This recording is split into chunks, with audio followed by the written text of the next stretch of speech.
Hi, my name is Young, and today I'll be talking on behalf of my future career path mind map. Before I start, I want to get my priorities straight. My number one priority is family. I want to spend a lot of time with family and earn enough money so that I can provide for my family. Nothing will come before that. Now I'll start. I'm currently in my summer semester and where I'm doing YDT seasonal semesters and essays. And in my next semester, I'll be doing a bachelor's thesis, which is like a must do for mechanical engineering students. In my winter, I kind of want to do internships, but I'll have to do internships in late January and February because if I don't do seasonal semesters this winter, then I'm gonna have like a hell of a time doing creative design in my ninth semester and my final semester. So after graduation, you can see that I gave myself maybe a 20% chance to go masters because this semester I had a really like a hard time studying. I really didn't want to study anymore. So if I don't have like a breakthrough or something I really want to like engage, find meaningful and study more, I don't think I'll go do masters. So so the next thing to think about is where will I do my masters if I do one? The first consideration is the price. I think Kaiten Seoul National University has reasonable price, so I want to go there, but my GPA is not that great, so I doubt it. So if I go to Yonsei, it'll be nice, but if I go to doctors, I want to go abroad. I want to go to either Stanford or UIUC. ETH Zurich, that I added that in there because I kind of like Europe, but the weather's too hot there, so I kind of don't want to go now. UIUC is great because I have a cousin there, and he will comfort me a lot. He's my favorite cousin. And Stanford, they have. I've heard from my professor, Mr. Professor Junzang Lee, that there's a fabulous turbulence lab there, so that'll be fun if I go there. And if I do my doctors and masters, I actually have two considerations for what subject I want to do.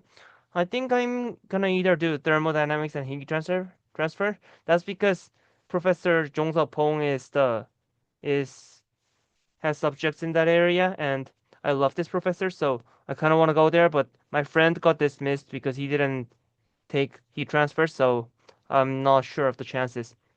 Computational fluid dynamics is fun, but it doesn't really feel like it's like mechanical engineering. It feels like computer shit. So I don't know. So if I go to work after graduation, which I give myself like an 80% chance, I I had my skill set right. First of all, I'm kind of skilled in CFD, and a little skilled in thermodynamics and in battery because I got an A plus. And these are the companies that I've seen that mechanical engineers and my colleagues went there. And Korean Airlines, Hyundai Kia Motors, Nvidia, Ansys, I think I want to go there if I can. But if I can't get in these, my second priorities will be like LG Energy Solutions, Samsung SDI, Samsung Electronics, or Hynix. I'll be happy to go there too.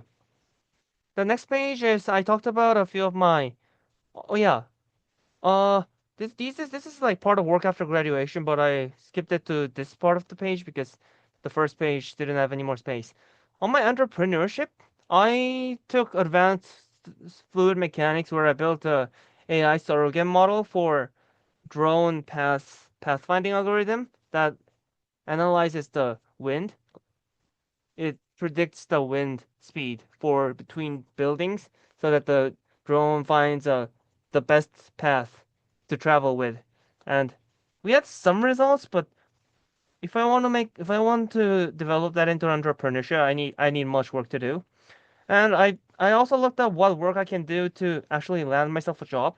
For tools, I need to work more on ANSYS because ANSYS they're not only CFD but everything other you can conceive in engineering. ANSYS has that with computers.